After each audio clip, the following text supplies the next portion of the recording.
204।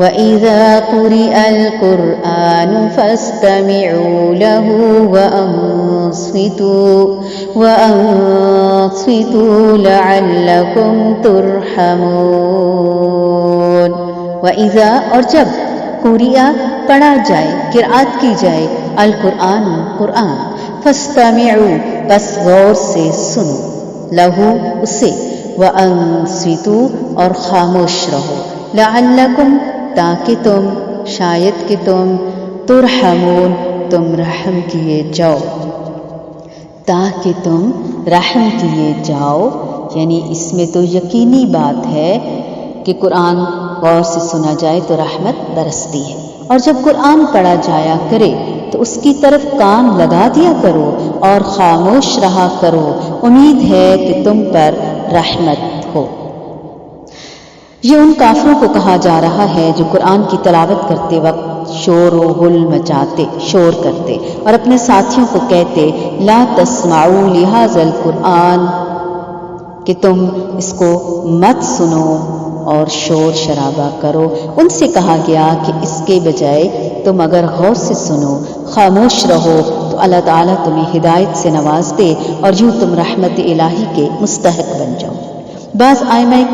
دین اسے عام مراد لیتے ہیں، یعنی جب بھی قرآن پڑھا جائے، چاہے نماز ہو یا بغیر نماز کے، سب کو خاموشی سے قرآن سننے کا حکم ہے۔ اور پھر وہ اس عموم سے بھی استدلال کرتے ہیں کہ جہری نمازوں میں مقتدی کے سوا سورۃ الفاتحہ پڑھنے کو بھی اس قرآنی حکم کے وہ خلاف بتاتے ہیں، لیکن دوسرے علماء کی رائے یہ ہے کہ جہری نمازوں میں امام کے پیچھے سورۃ الفاتحہ پڑھنے کی تاکید نبی صلی اللہ علیہ وآلہ وسلم سے صحیح احادیث سے ثابت ہے۔ ان کے نزدیک اس آیت کو صرف کفار کے متعلق ہی سمجھنا صحیح ہے، جیسا کہ اس کے مکی ہونے سے بھی اس کی تائید ہوتی ہے، لیکن اگر اسے عام سمجھا جائے تب بھی اسے عموم سے نبی صلی اللہ علیہ وآلہ وسلم نے مقتدیوں کو خارج فرما دیا، اور یوں قرآن کے اس عموم کے باوجود جہری نمازوں میں مقتدیوں کا سورہ فاتحہ پڑھنا ضروری ہوگا، کیونکہ قرآن کے اس عموم کی یہ تخصیص صحیح و قوی احادیث سے ثابت ہے۔ اس کے علاوہ جس طرح اور بعض عمومات قرآنی کی تخصیص احادیث کی بنیاد پر تسلیم کی جاتی ہے، مثلا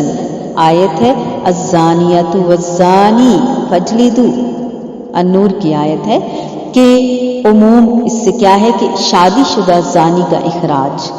اور السارق والسارقہ کی عموم سے ایسے چور کا اخراج یا تخصیص جس نے ربع دینار سے کم مالیت کی چیز چوری کی ہو، یا چوری کی ہوئی چیز جو ہے، چوری شدہ چیز جو ہے وہ اس میں نہ رکھی بھی ہو۔ یعنی مختلف کنڈیشنز یہاں سمجھانے کی کوشش کی جا رہی ہے۔ اسی طرح فَاسْتَمِعُوا لَهُ وَأَنصِتُوا، اس کی عمومی حکم سے مقتدی خارج ہوں گے، اور ان کے لیے جہری نمازوں میں بھی سورۃ الفاتحہ کا پڑھنا ضروری ہوگا، کیونکہ نبی کریم صلی اللہ علیہ وآلہ وسلم نے اس کی تاکید فرمائی، حکم فرمایا، جیسا کہ سورۃ الفاتحہ کی تفسیر میں بھی ہم پڑھتے ہیں، جب احادیث بیان کی جاتی ہیں تو اس میں بھی یہی بتایا جاتا ہے۔ قرآن کلاس میں بھی ہم آتے ہی صرف قرآن سننے ہیں، لیکن اکثر اوقات ایسا ہو جاتا ہے تفسیر سنتے ہوئے تفسیر سنتے ہیں، نوٹس بناتے ہیں، لیکن جو ہی تلاوت پلے ہو جاتی ہے تو ہم سمجھتے ہیں شاید بریک ہو گئی ہے، جبکہ ایسا نہیں ہے۔ اس وقت تازی سمجھی ہوتی ہے تفسیر اور ترجمہ، تو تلاوت ہمیں مزید اس پہ غور و فکر کرنے کی دعوت دیتی ہے، ہمارے اندر تک تہ بتہ درجہ بدرجہ ہمارے اندر تک جاتی ہے وہ تلاوت، اس لیے ان لمحات کو ضائع نہیں کرنا چاہیے اور بھرپور فائدہ اٹھانا چاہیے۔ وَإِذَا قُرِئَ الْقُرْآنُ فَاسْتَمِعُوا لَهُ وَأَنصِتُوا لَعَلَّكُمْ تُرْحَمُونَ.